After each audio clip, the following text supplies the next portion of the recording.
It's that weird time of morning when the sun is just such an awkward spot. Good morning and welcome to Carp Angling Day.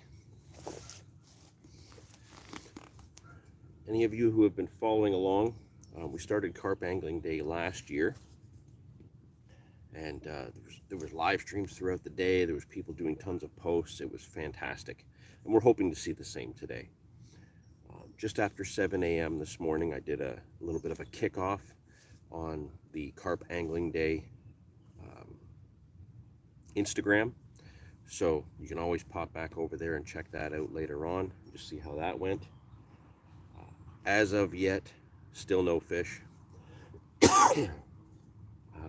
I've kind of adjusted tactics a little bit. I've had a fair few liners, but usually I'm getting these liners right after recasts. And my last set of recasts, I actually hit something on the way down. I don't know what it was. I'm assuming it was a fish, but not sure. So I've actually made a tactical change where the middle rod is fishing a 9-foot zig. The left and right are both on the bottom with pop-ups. What do we got there? Dan Pattison, good morning. Galen, nice to see you in there. So yeah, kicked off Carp Angling Day on Instagram this morning. I'm going to go back to the Carp Angling Day Instagram a little bit later. I'm fishing till about 12:30, 1 o'clock today. So I'll be back on the Carp Angling Day Instagram a little bit later for another live. Might even put out an opportunity for a giveaway today on the Carp Angling Day Instagram. Usually the chat disappears for me so that it doesn't block everything. Oh, there it goes. It had to be told. Okay. So yeah, no actual takes yet, but I have seen one really good fish rise. And that was over the kind of in between the middle and the right. I saw several fish rise at the start of the day when I first got here, just over the left-hand rod. And I've had liners on both the middle and right, but no fish yet. Trying. Yeah, after the last set of recasts, it was weird. I definitely hit something not far under the surface at all. Like the lead hit, and then all of a sudden it was like half a second, and just boom, boom, and then the whole thing went down. I don't think it was a different species whacking at it. I had a big PVA stick on it, so I think I hit something. So I've adjusted the middle rod because that was the easiest one to retie. I've got a lead clip on there and a 9-foot zig. I don't have any of my zig material here with me. Crow Black from Scotland, good to see you there. I haven't seen you for a while. I don't have any of my like zig kits and my zig line and stuff like that with me, so I just dug through the barrel to see what was in there, to see if there's any way I could fish a zig. And I had some 15-pound Gardner GTHD in there, and I wanted something super buoyant, so I've actually put 2 pieces of yellow ESP pop-up corn, because I know they're not going to lose their buoyancy and I know they're going to float that line up. And then I took a little piece of green marker elastic and just tied it in between the two so it looks like it's got 2 little legs, little green legs coming off the side. And yeah, that's fishing at 9 feet up from the bottom. Now, if I planned it right with my cast, I'm fishing on a slope and I should be about 15 feet deep, 15 to 7 feet deep. 15 to 17 feet deep. So with any luck, fishing 9 feet up, that should keep me about 6 feet under the surface, kind of in that area approximately. We'll see if that does anything. The weeds are definitely coming up. way more weeds here than last year at this time. Short hair rig and some mono does the job in a pinch. Yeah, it's just the mono straight through. So yeah, just hoping for some kind of indication or run. Big old donkey. Now, if you didn't catch the live on Instagram this morning over at Carp Angling Day, yeah, this is my first session out in 3 weeks. It's this time of year, that's a long run for me. Usually I'm fishing twice a week, at least once a week, but usually twice this time of year to try and maximize my time on the bank while it's productive. Usually, for me to go 3 weeks off of the away from the bank, that's usually like the dead of winter when everything's frozen. I just don't go that long without fishing. But I've been so busy. I've been so worn out from, the day job. I've been working on a few other things that are outside of fishing that my son and I are trying to do. And also, just keeping up with my responsibilities for the Canadian Carp Society. CCS TV is being worked on for episode 5. That's coming along. We just had our spring SSF. We're now about to jump into the summer SSF. The challenge series kicks off today. So there's tons of things going on over the Canadian Carp Society.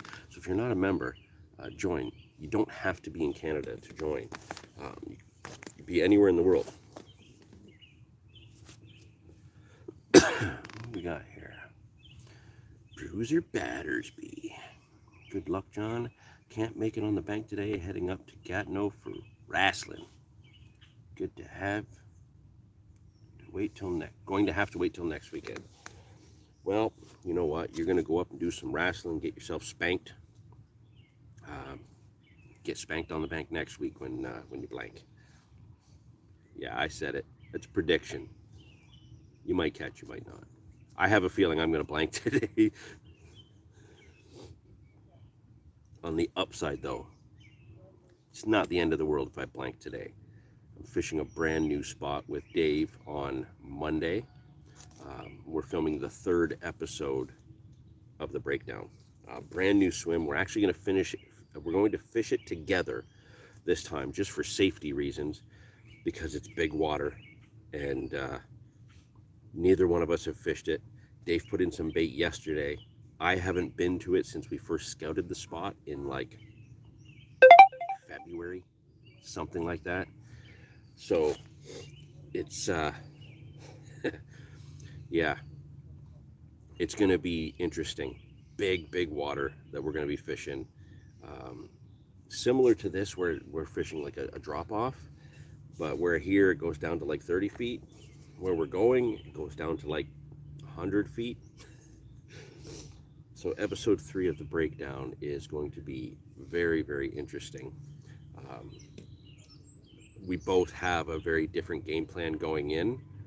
We very briefly talked about it, but yeah, we're gonna go film that on Monday, and tomorrow morning I have to go up there and do my turn at baiting up, just so we can make sure that the fish are in the area. We don't know if there's any weed growth yet. We know almost nothing about that spot. There's definitely some kind of history there, but as of yet, I haven't found that either. And I've been digging back on maps. I went into like the archives of Niagara College online, looking at maps of the area that we're going to be fishing. And I was looking at like census maps and hand-drawn maps from like the 1600s, trying to figure out any information about why this spot is the way it is, and I have found nothing. So I'm sure we'll talk a little bit about the nature of the spot when we're there. So stay tuned for episode 3 of the breakdown, because I'm more excited to fish that session on Monday than I have been to fish any session yet this year.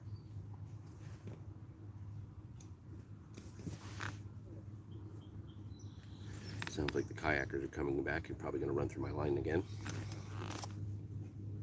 You got a 100-yard wide river here, and they're hugging the bank, literally in like 2 feet of water.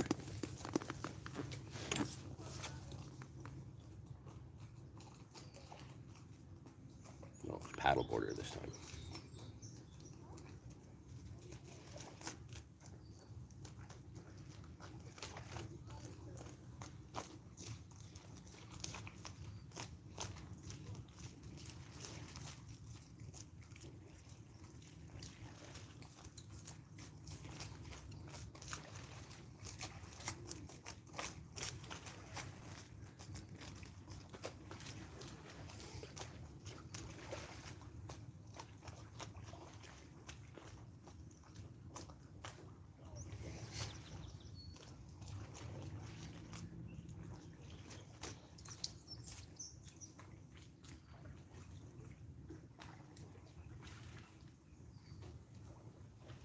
Completely oblivious that I'm here. Like her paddle went down where my lines are touching the water. Some people's children, I tell you.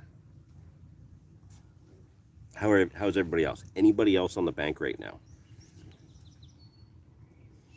Crow Black, if you're in Scotland, it's like mid to late afternoon over there, so I don't imagine you're on the bank, are you?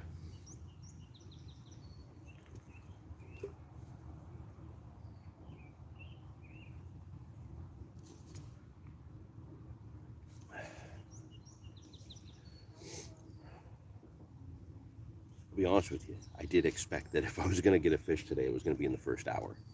I didn't think I'd really have to sit it out and work the way I have today. I've done, I think, 3 recasts, and there's been a change to at least 1 rod on every recast. Got a banana pop-up on the left. Got a pineapple pop-up on the right. And I've got the zig with the yellow corn 9 feet up on the middle rod. I did try different colors earlier. I tried pink and I tried orange, and I wasn't getting any indication or anything. Once I kind of put a little bit more effort onto the yellows were the ones that were getting the indication a bit more.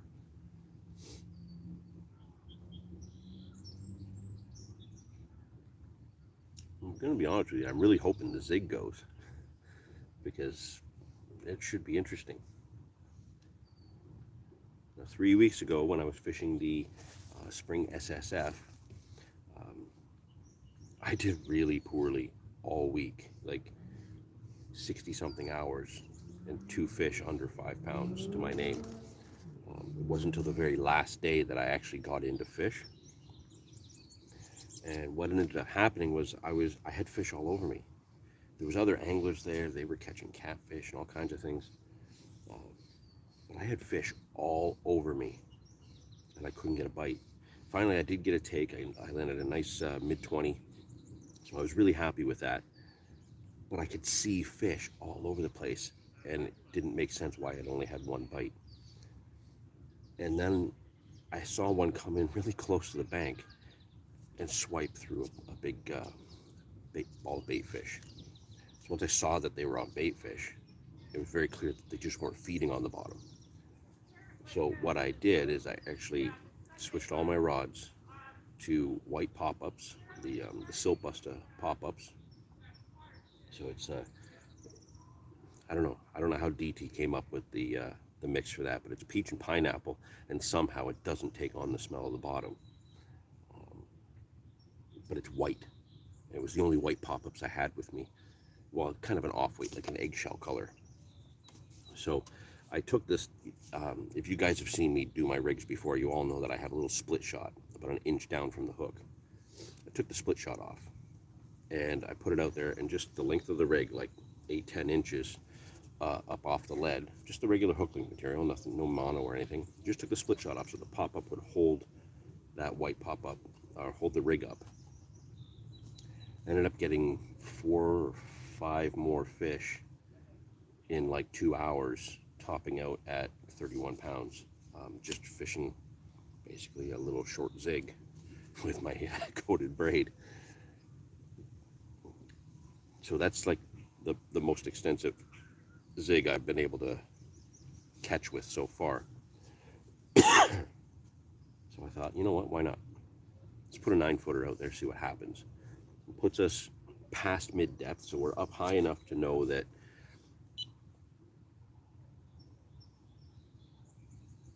there's little weeds collected on the line of the left-hand rod.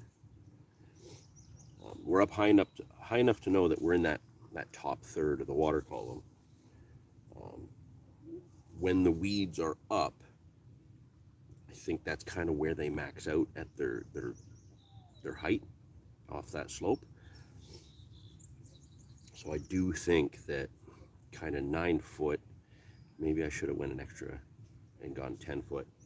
I think that'll put me kind of in the right area, the right zone of where these fish are cruising.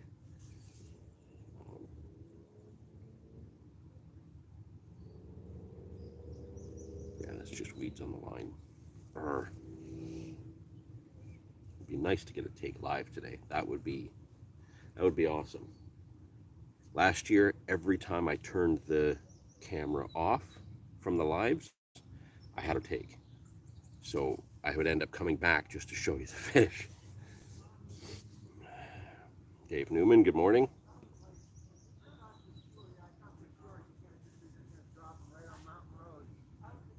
And that sun is hot. I put sunscreen on this morning when I was leaving the van, and I'm still turning a mighty pink color. So I don't know if maybe I put enough on, or if maybe it's not strong enough. Maybe it's been in the van too long, it's a little weak, but my goodness, that's a hot, bright sun. And I'm sure that has something to do with the difficulty this morning. Yesterday it was nice and cool, and then it rained in the afternoon and evening. We had rain earlier in the week, so I know the pressure's down, which is what I was hoping for. Mosquitoes were insane this morning because of the rain last night. Seems like a crazy thing, but do you ever just fish white bread? I carp fished in the UK for years on often hard waters, and it often produced the goods when the other techniques were failing. I have tried it. I can't, off the top of my head right now, think if I've ever done well. I think I maybe had a fish on it, but it's not something I really, it's not a go-to tactic for me. Certainly not in a scenario where I'm fishing like this, where I'm putting 3 out. Now, if I was stalking at like the Park Lake, I can think of a lot of opportunities where it would have been practical, but I've always used like a single grain of corn or tiger nut or something like that, because I'm casting to fish that I can see. But as far as like, no, I really, maybe a handful of times when I was younger. But again, it would have been stalking situations where I could see the fish I'm casting to. I've never just put bread out like this.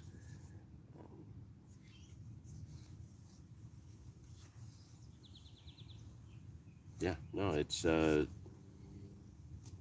bread is not something that I put any effort into. That was the right hand rod. What's going on there? Did we just get a little knock and a bump? Oh, let's turn it this way, see if anything's happening. Don't mind my knobby knees. We'll just put it on the rods for a second just in case it goes, because I would love to see that. You can see there's a little bit of movement on the left-hand rod, the one closest to us. There's just some weeds up on the line, and the waves are making it bounce a little bit. There is some weed on the right-hand rod, but it's having no impact on the bobbin at all. So whatever that was, something knocked it. That's the pineapple pop-up. So both the left and the right, with the pop-ups, the last cast they went out with PVA sticks of just a crushed boilies and some chopped nuts. I've not put any spoons of bait out since I got here. I didn't want to put too much out. My mix is a little bit boily heavy. There's some corn in there, some tiger nuts, some chopped nuts, some hemp seed, but it's mostly boilies.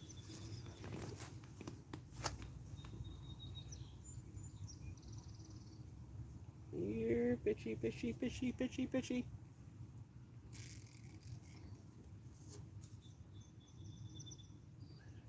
See, we put the camera on the rods. Nothing's gonna happen. Move it back to me in a minute, and it'll peel off, or we'll get a double or a triple take. Come on. How about a ripping peeler? There's some other comments there. Thought they were okay. I can't read them from this. Let's see here. Cool. Liquidized bread molded around the lead, and a piece of crust that pops up is deadly, if not very fashionable. Give it a try sometime. So kind of like using, kind of like how we use panko just as a pack bait, but molded around the lead, but crust on the hook. You know what? Using bread could be a video all in itself. Suppose I could do a split video where half of it would go to the park lake, try bread to show the fish we can see, and then another one where we actually try it. We'll put out 2 or 3 rods, and one of them will be just bread. See what that does. You know what, Pro Black? I like the way you think, and that's a great idea. We're gonna do a bread video at some point. Good idea. Thank you for that. I appreciate it. Because yeah, bread is definitely not something that's used here. You could go back a couple years. We did a video where Will and I were stalking at the park lake, and he did something interesting with bread. Again, it was a stalking scenario where we were going to fish we could see and casting to them at that point. But Will did something neat where he had, you know, that mesh that I think Fox makes it. It's like PVA mesh, but it doesn't dissolve. He had some of that, and he packed that, like really hard packed, with bread, and he had a fish on that. He might have had 2. I don't know. He did get fish with that, so it did work in that case. But I'm curious. I'm going to try this crust on the hook thing. Yeah, I think just using bread could be a whole video in itself.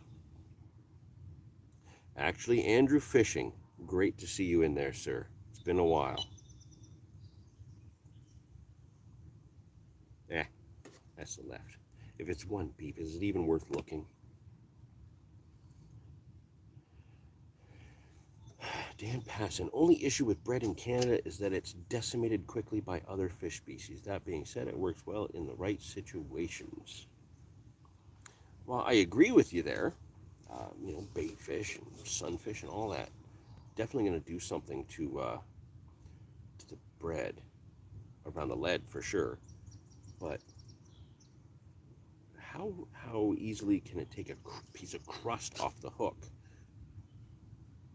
I think that's the part that's got me interested, because it's going to be a lot more work for them to get the crust. Bread balls on the deck work fantastic. Yeah, I think we're going to have to try this. Just talking from experience on hard-fished UK waters. Well, you know what? I'm fishing a pretty hard spot right now. I don't know of anybody who's had a fish out of these this stretch yet this season. We usually don't start fishing it till July. Last year I started fishing it in May, and I think I did 3 or 4 weeks where I blanked until carp angling day, and then I had 2 fish that morning. Didn't fish here again until October, where I blanked. We had a nice big social for Kevin's birthday, and pretty much, I don't know, it was like 8 or 9 of us, and I think only 3 of us didn't catch. Like I said, I really did expect if I was going to catch this morning, it would be early. It's not to say I don't have a chance, you know.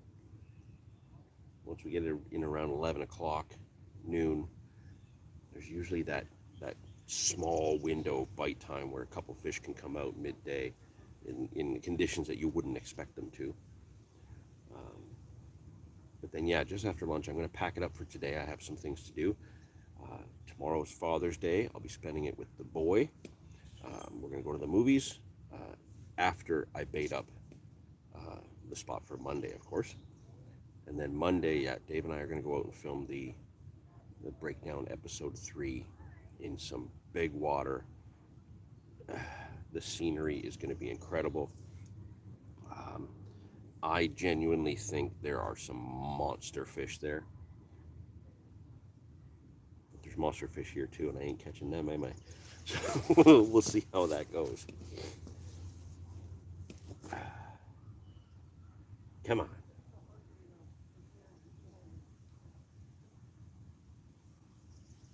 It's weird. I had such an amazing start to the season. Sessions were well beyond my expectations. My early spring sessions went well beyond my expectations. The spring SSF, I really faltered. And I don't know what I did to have struggled so much, because it seemed like everybody else was catching. It's hard to say, but I'm definitely in a funk because still, yeah, haven't had a bite in 3 freaking weeks. Monster carp tackle, love it. Galen, really enjoyed the breakdown series so far. Keep them coming. We're going to. Episode 3 is on Monday. And my goodness, it is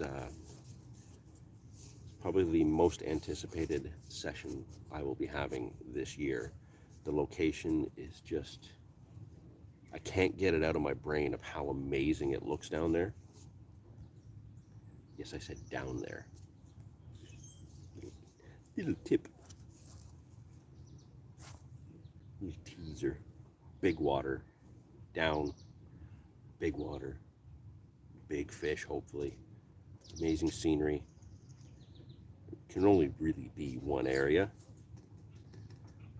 Also, Dave is also, like I said, he baited up yesterday, but he's also filled the introduction in a very unique location, as only Dave can. It's been a weird year, especially on the rivers, it seems. Up and down like a yo-yo results wise. Yeah, I would have disagreed with you a couple months ago. Like I said, fishing the river for my winter sessions and then the spring sessions. I had two key goals. Two key goals this year. I wanted to get a winter 30 for my winter campaign, which I got on, which it was the last fish of my winter campaign.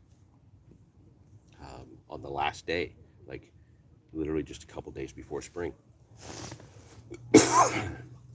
I had another swim that I wanted to get a 30-pounder out of for the last couple years, and it wasn't even until this year that I got the first fish I've had out of that swim. And I had an objective that I wanted a 30-pounder out of that swim so I could get a very specific picture. And yeah, like I did a number of sessions there where I had a few fish, and then I did a lot of blanks, and then I went back and I made an adjustment one day, and I smashed it. I think I landed 6 and lost 2 or something like that. It was stupid. I had a wicked bunch of fish. There was a couple of them. One was like a low 20, one was a mid 20, a couple high doubles, and then a 32 and change. And so that 32 was my other target for the spring. Then a couple weeks later, fishing the SSF, I had another 30 out of that spot. So yeah, the goals I set, I've completed and then some. I don't know what other goals to set. I really didn't think that far ahead, and that's a little bit unlike me. Normally I do put a lot of thought into kind of what I want to do through the season. And this year, once I hit those goals in the spring, what do I do for the summer? There's a couple things on my mind that, yeah, I wouldn't mind accomplishing. Shut up.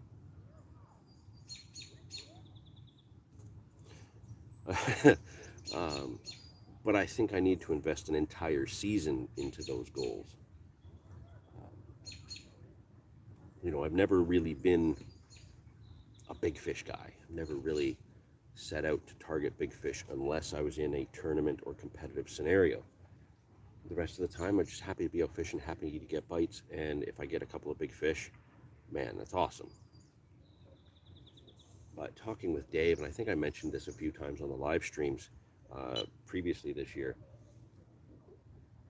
more and more, this whole specimen hunting is a little bit more enticing.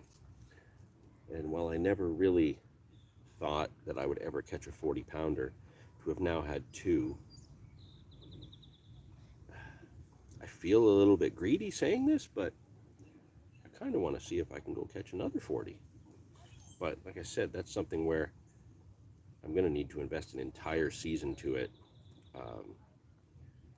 because I think we've got like a key window of like 3 months in the spring, and then another window of maybe 2 months in the fall, where we're going to see fish of that size. I don't think we're going to see something like that through the summer at all.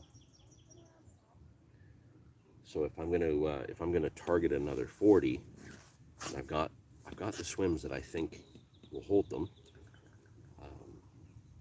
it's going to take a lot of effort. That's a big lofty goal, and I just don't see myself hitting it on command. I think it's going to take a lot of work. Okay, that weed is bothering me. So let's make an adjustment here. I'm going to see if I can get that weed off the line. Oh,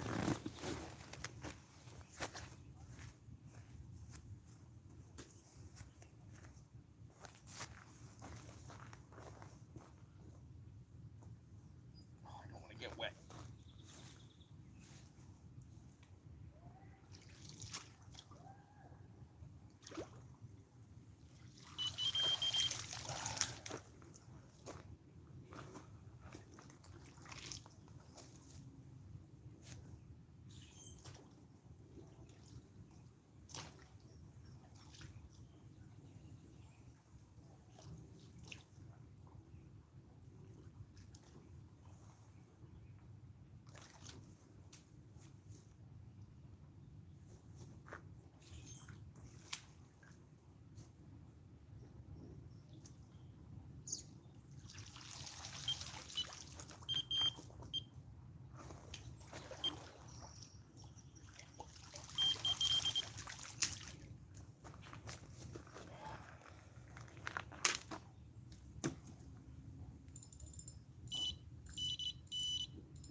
Well, I would say that probably wasn't the most graceful way of doing it.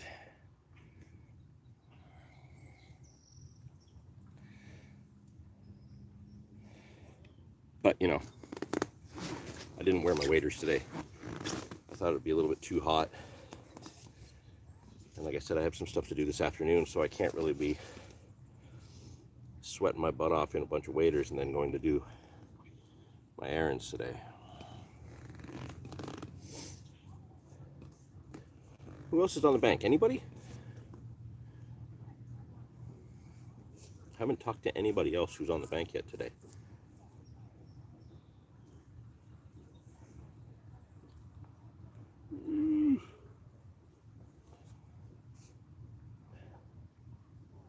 And in case I didn't say it earlier, happy carp angling day. I'm glad you're joining us.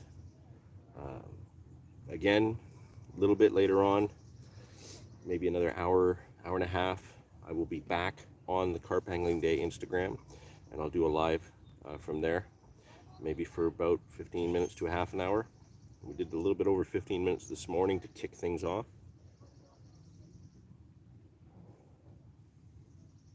I do have some other filming I need to do as well, but I need a fish for that.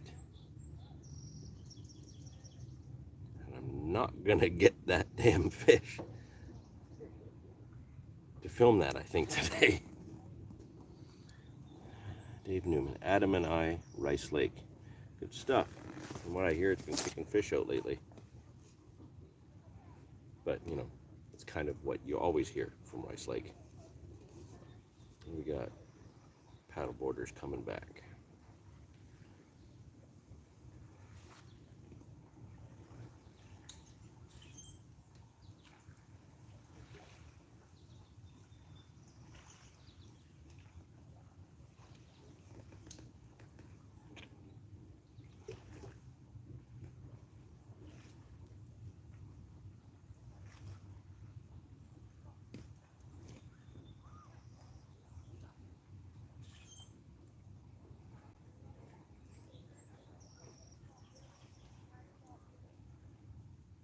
Just so I'm clear, it's wrong to get like a slingshot and puncture those air decks, right? It's wrong to do that. Oh, look at Dan hitting me with questions. Oh, okay. You're gonna make me think now. It's carp angling day. It's not a day for thinking, it's a day for sharing. What's your opinion on big baits versus little baits for specimen hunting? Do you think it makes a difference, or do you put more focus on the location? No fishing today, but prepping baits and buckets for the SSF. Okay, so this is a very interesting topic, and you know, everybody addresses it slightly differently. Big baits catch big fish. We know that, and I think that's just because of process of elimination. It's really hard to catch small fish on big baits, but you can catch big fish on small baits too. You're going to catch everything else. Complete honesty here, I think location has everything to do with specimen hunting. I think if you're in the right spot, it really doesn't matter what you're going to put at that fish. If he's hungry, he's going to eat it. And you know, if you put 80% of your effort into just making sure you're in the right spot, and 20% into the bait, the rigs, the setup, pre-baiting, anything like that. If you put 80% of your effort into just making sure you're in the right spot, I think that's where your success is going to come from. Because you just can't rock up anywhere and get big fish, because there's some places that just don't have them. They just don't hold them, right? You know, there are some huge fish in here. There are some absolutely huge fish in here. The likelihood, like if I had 10 runs, next hour I had 10 runs, I would say the likelihood that I'm going to catch a fish under 15 pounds or over 25 pounds are pretty slim, because the average size is pretty good here. I would probably have to get like 100 runs before I could say for sure I'm going to have a 30 somewhere in that grouping. And that won't matter if I'm using big baits or small baits. Big baits just mean you're going to get a lot less activity, but then when the big one comes around, that's one that can handle it. But I've seen scenarios where some of these big fish just get preoccupied on the small bits, and you've seen this in countless videos online. You know, the TV shows from the UK, like Thinking Tackle and all those other ones, or if there are any other ones, I don't know. I just see what I see on the internet. We all have that thing, that one piece of knowledge we're all told: cast your big fish rod or your banker rod off the baited area, because all those little fish that are competing and whatnot, they're blowing little bits off to the side. So a big fish can come in and just pick up those little individual bits with virtually no effort. Doesn't have to deal with the smaller fish. You know, I'm somebody that I will always put at least one rod right in the middle of the baited area, because I'm out to catch fish. I don't like going fishing. I like going catching, right? Sitting on the river, yeah, it's peaceful. But do I set out to just go out and relax? No, I go out to catch fish.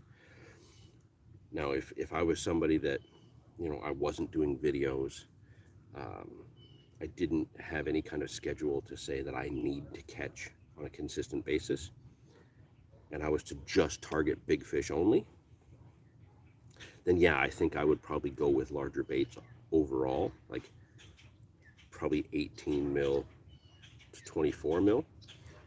Um, but I like catching. I like getting bites. Um, so you'll always find at least one rig where I have something small. Um, I always have small baits with me, and I have caught just as many big fish on small baits as I have on big baits. In fact, I've actually caught a lot of small fish on big baits somehow. Uh, Now, one of the things that I did last year as an experiment, I was on a spot that I had all three rods going. Like I was on fish and it was on fire. I was catching consistently. The problem was is that I was really struggling to keep up with the runs. So with the left and the right rod doing most of the bites, just running single pop-ups, 15 mil. I left them as they were. And just to try and give myself a little bit of a break, but keep active lines going, just so I didn't have to struggle, because believe it or not, there are times where now that we can use three rods, we're getting triple runs. It's freaking mayhem to deal with that, let me tell you. So in this scenario, I had left-hand rod was fishing a single pop-up. Right-hand rod, I think I switched over to a tiger nut from a pop-up, just so I had two different baits going, but they were both around the same size, that 14, 15 mil, right? The middle rod, just so I didn't have to trip over lines and potentially miss bites, what I did is I tied a long hair and I put two 18 mil bottom baits on it. So am I going to get as many bites on that? No. But the likelihood that something big is going to pick it up, much better. So I could give myself a bit of a break and still crush on the left and right steadily, and I did, but not have to worry about the middle, and it was always in play. It was always there. So, if I had just landed a fish on the left, and that fish is, I'm about to weigh it, then I get a run on the right. That fish is now sitting in the net. I've just disrupted the hell out of the swim. What's left? One big chongo bait. The little ones have been pushed out from the activity. And what ended up happening was, I think I had like a high double on the left. I was just about to weigh it. I had a low 20 in the net from the right-hand rod. And while I'm weighing the fish, doesn't the middle rod go? That turned out to be a 29 pounder. Now, right after that, once I got all the lines back in, on the left and the right rod, I ended up getting a 25 pounder on each of those. But could it be that because I used those other smaller baits as a tactic to kind of get the little ones out of the way, spook off the more touchy fish, getting that big donkey on the middle rod, a couple more big fish moved in right behind it because the little fish were spooked off. So as soon as I put rods back out, boom, boom, another two more 25s. Kind of a long-winded way to go about your question, Dan, but big baits catch big fish, no question. Small baits catch big fish, no question. It's how you focus your use of them that I think puts things in your favor. 80% of your effort, make it location. The other 20% is everything else, but think outside the box. Have a donkey choker out there on one rod, you're allowed to fish three. Two of them fish your normal way. How's that for an answer, buddy? Does that work for you?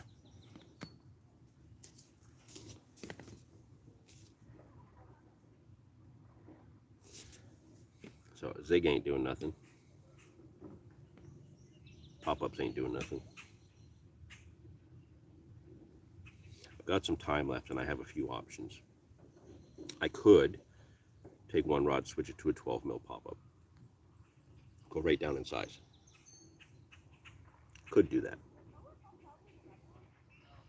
I don't see the point in putting a big one out, because if I can't get a bite on the small ones, I'm not going to get a bite on the big one. But if I'm getting bites, if I start getting bites on, say, smaller baits, I could leave a bigger one out there and get it.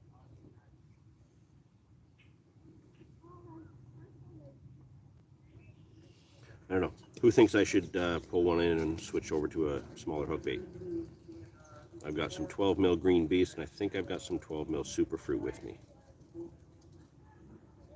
I suppose I could also put a 14 mil bottom bait out, since I have boilies out there. Could put a bottom bait out, see what that would do.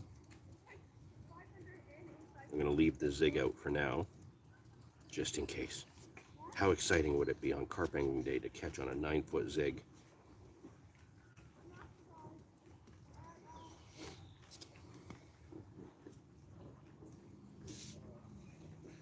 We're going 46 minutes.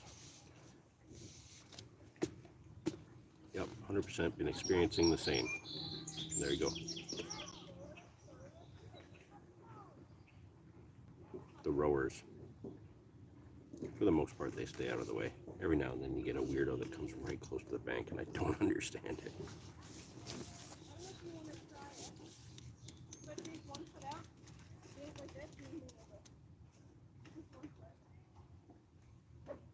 Tiger stringer.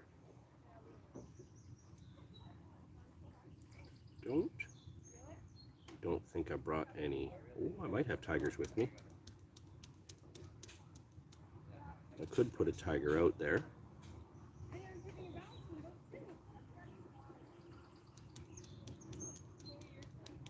don't know if that would do anything or not. But yeah, because I've got chopped nuts out there, I could switch a few things up here.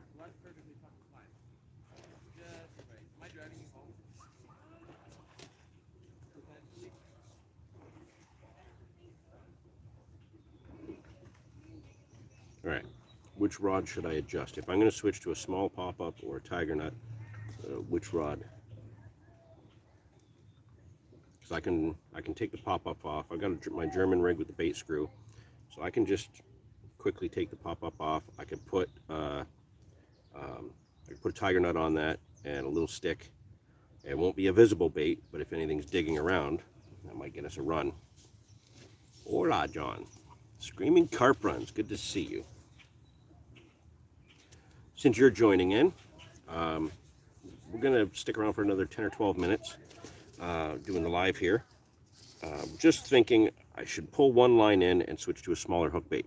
So we're thinking, okay, do we go with a small pop-up for visual, or do I put a single tiger nut out there and see what that does? Who votes for pop-up? Who votes for tiger nut?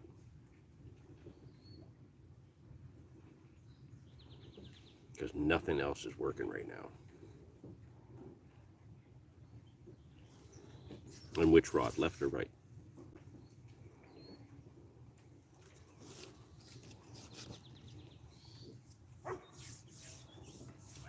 Tiger. Well, if we only get one vote, that's what I'm going to have to go with.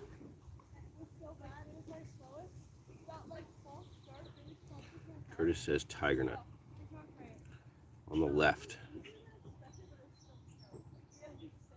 You know what? Yeah. Tiger butt. A little typo there.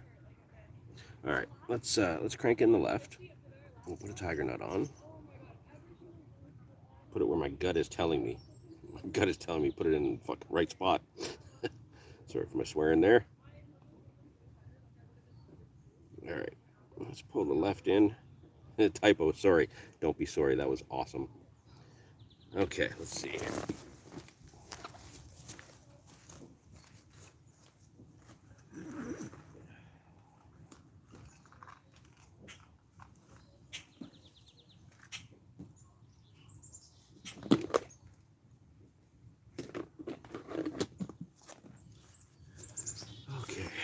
PVA stick, some tiger nuts. Let's get that left-hand rod in.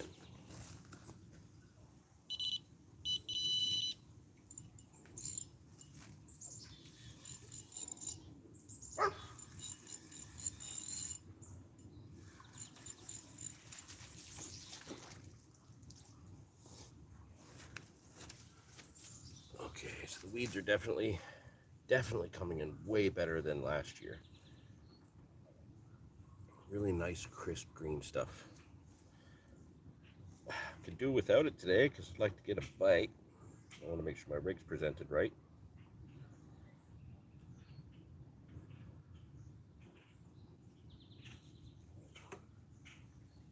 I'll find that after.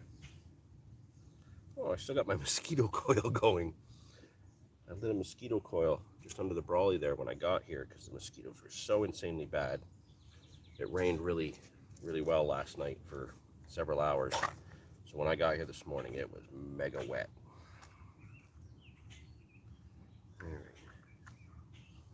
Oh, those smell amazing.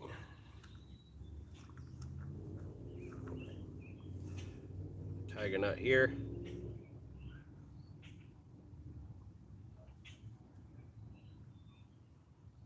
These are a little bit drier than I would normally have them. They've been in this container for a few years. I think a couple years back I put some, this goes way back. I had some K1 tiger nut liquid and I soaked a whole bunch of tiger nuts in it, and this is what's left of them in this jar. It's an old Monster Carp tiger nut jar. The Monster Carp tiger nuts that I had in here are gone. This is a different batch. Here we go. Tiger nut. A little PVA stick. This is just some crushed cold water green beast and superfruit boilies.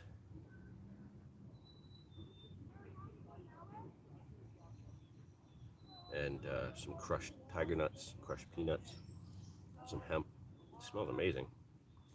All right, so we're gonna put this back over to the left slightly, maybe a little bit more in the middle than the left, and see if this works.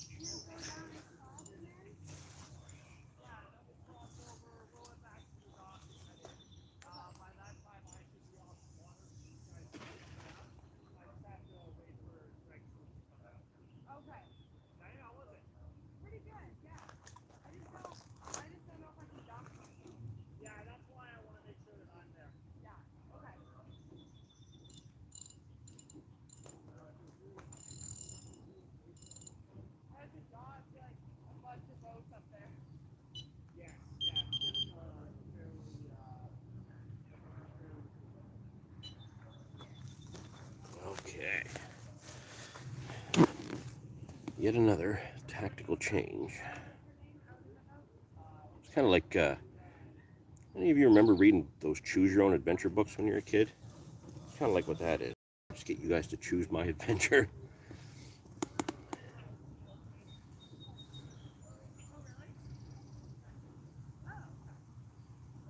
Tiger butt would be more catfish specific. Yeah. Wouldn't that be cougar butt? All right. So we got a tiger nut out there. And we'll go an extra 10 or 15 minutes on the live here just to see if anything comes from your decision there.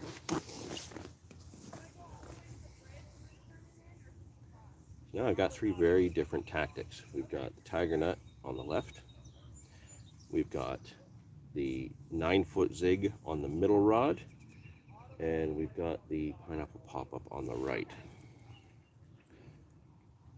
Dom Fishing UK finally caught a stream. Look at you. Probably because I started earlier today. It's carp angling day today, Dom.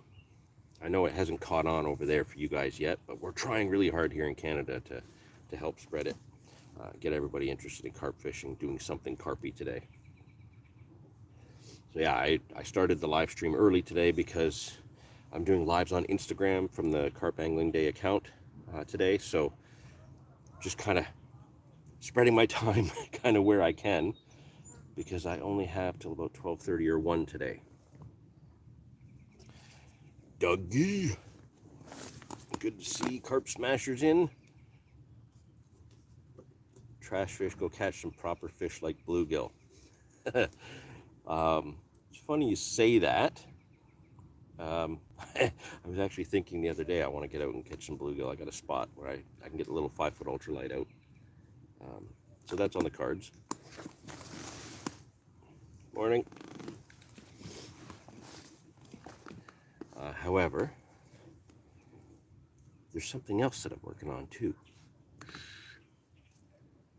I'd say don't tell anybody, but I want you to tell everybody. I've been slowly gathering little bits of equipment just to try something new, and Dave and I are going to tackle it together. I'm very fascinated by match fishing, and we do have a match fishing club here in the area, and I haven't gone to try any of these little matches because they don't work out with my schedule, but I want to. But Dave and I are going to try a live match. So probably not live through YouTube, but we're going to film it, and the whole hour that we're doing this match will be the video, and we're going to be using match tactics. So really small baits, if we're using spinning rods. I've got 2 whips, so we're going to try whips with the little float.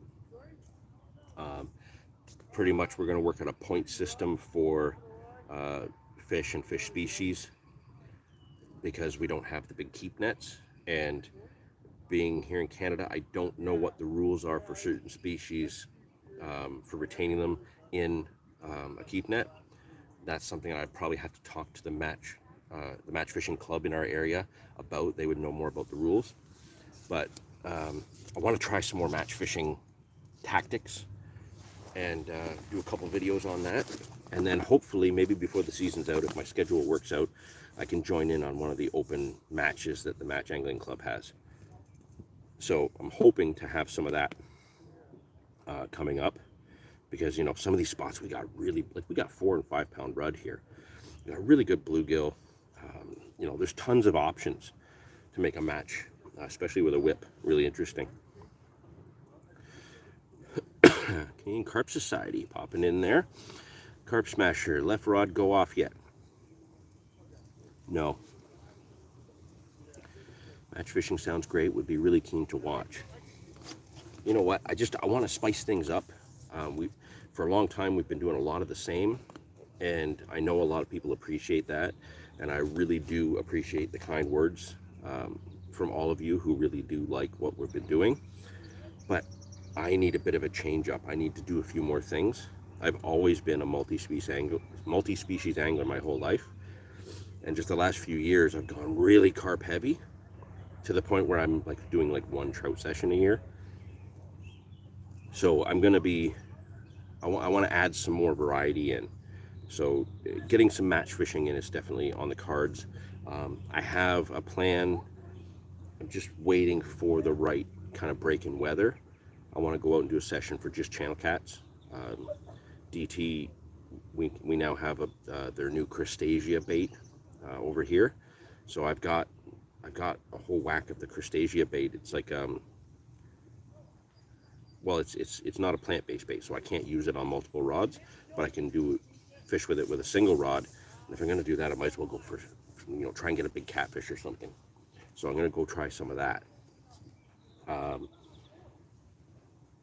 Yeah, we're gonna spice things up a bit, do a few interesting things. Having little matches is fun and should be a good laugh. Well, that's kind of why Dave and I were talking about this, because I've wanted to do it for some time. I've actually had a whip for probably 5 or 6 years now, and I've never taken it out. And I just picked up another one for Dave to use, and it's much more narrow. It seems like it's much more tough, and it has a much finer tip. So like the one I have, I found at a flea market, I don't know, a couple years back, and it's like this big around at the base. They're both the same length. They're both 15 meters, but you can tell one is very, very new technology on how the carbon's wrapped. And I just think that just setting up a bunch of cameras, hitting a timer and doing 1 hour. The battery should last, the cards should last. Let's see what we can catch in an hour and who wins. Um, I think it'll be exciting.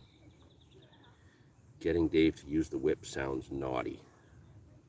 Well, with Goldie moving to the other side of the country, somebody has to do the naughty stuff. And that means Dave. But yeah, I think it's going to be a lot of fun. We're both pretty excited about it. 15 meters. Yeah, 15-meter whip.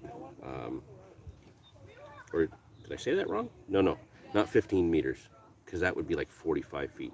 Okay, I said that wrong. 5 meters? It's 15 feet. Or 15 foot something. It's 5-meter whips. Sorry, Doug. I didn't mean to explode your brain there. We've got 2 5-meter whips. I picked up some Drennan pre-tied pole rigs that I can use on the whip. We're going to go to the local tackle shop, Peter's Tackle, pick up some other Drennan and Raven floats that are very narrow. There's a float that I used to use as a kid made by Phil. It almost looked like a porcupine quill, but it was a balsa float. You might want to try and get some of those. We're going to get some small Raven hooks as well. And we're gonna set a bait plan of, you know, only specific amounts of certain baits. And yeah, we're gonna point system so that for at least the first match that we do, we don't have to retain any fish. The idea is just catch them, mark down your points, put the fish back.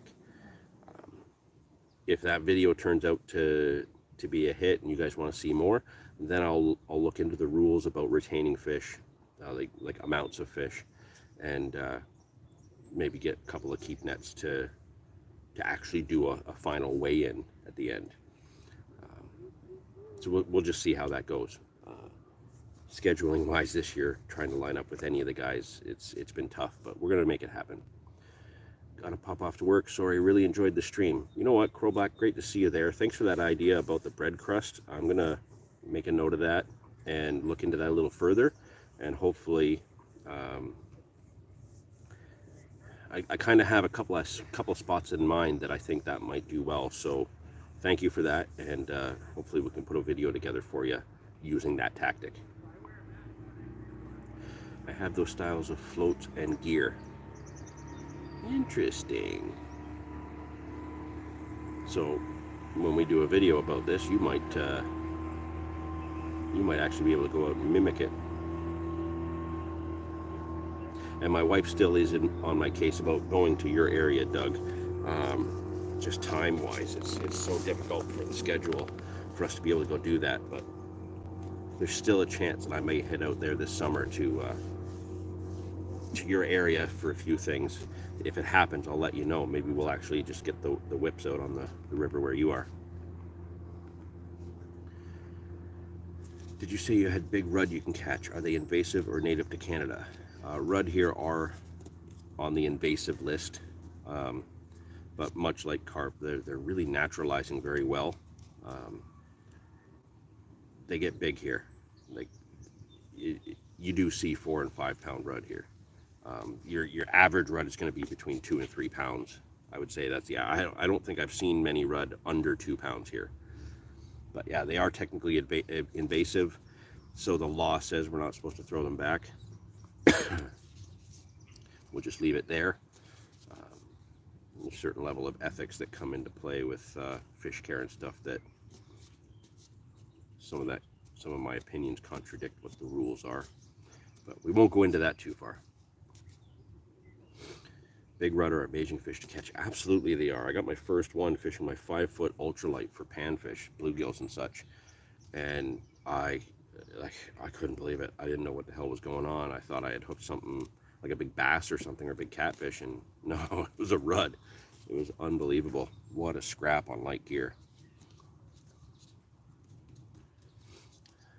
So yeah, hopefully that will come into play where we can actually get a rudd or two during one of these little match sessions, because we're going to do them in areas where the most species we can try and get are going to be.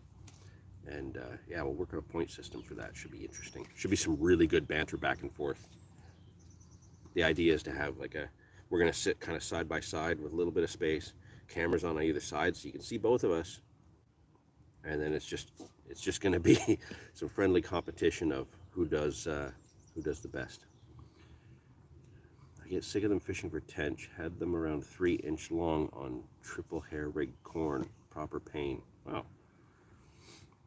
Tench is one that I would really like to get. I know if I go to Quebec, there's a spot in Quebec where these guys get them, but um, supposed to try and do a trip to Quebec next year for LP. So if I can make that happen, maybe he can put me on tench. It's a bucket list fish for me. Silly little golden piranha. Am I right in thinking that rudd primarily fish upward? They've got that lower jaw that protrudes out. I've never caught them off the bottom. Anything I've caught them on, it's always jacked up off the bottom or under a float. So I'm assuming that they're an upward feeding fish.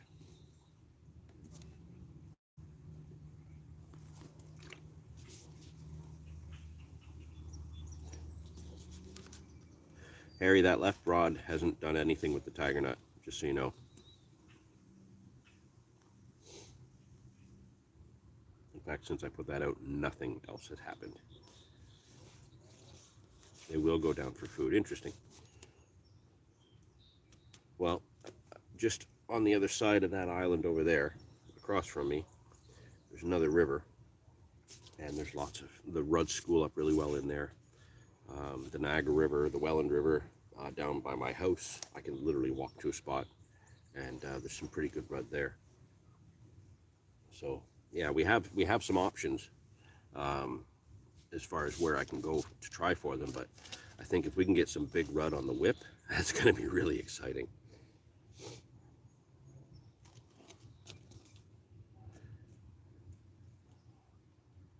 On the Broadland canals in the UK, the rudd guys fish for the big ones primarily with floating baits. Interesting. Patience is a virtue. Yeah, patience is a virtue unless you're on a time schedule. I've got another live stream to do, and I got to make sure my battery is charged before I do that. And then I got to be out of here just after lunchtime, which means I also have to stop to eat lunch.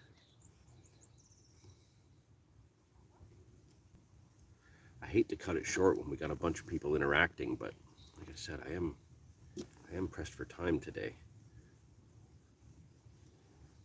Now, just a heads up, when I do go over onto Instagram to the Carp Angling Day page for the next live, I have a couple of Carp Angling Day mugs that I can do a giveaway for. Haven't really thought through how I want to do the giveaway yet, but if any of you guys pop over to the Instagram for the Carp Angling Day, if you're not already following it, please do. You know, we are trying to make it bigger and bigger each year, just one day a year. I think we've got it set up to, what, the second or third Saturday of June every year. It's on the website, carpanglingday.com. All the details are there. Having a little bit of a brain fart right now as far as remembering the details. But, you know, anything you post today, if you guys are doing anything carpy whatsoever, and you post anything related to it on any of your social media, please use the hashtag Carp Angling Day. It helps me track down where the posts are coming from, who's doing exciting things on the bank today, who's sharing their love of carp fishing with others, which is what today is all about and why I'm out on the bank today. You know, maybe the giveaway of a couple of Carp Angling Day mugs will have to do with the what posts I find. So maybe just getting a post out there, you can put in a random draw. Haven't thought it through yet, but that's kind of where I'm leaning. So I just want to see the great posts. Last year, we had a lot of great posts go out. There was a lot of people that did live streams through the day. And I think one of the last lives during the day was Ryan Ginter out in Manitoba. Had to take live on camera, and it was a beauty fish.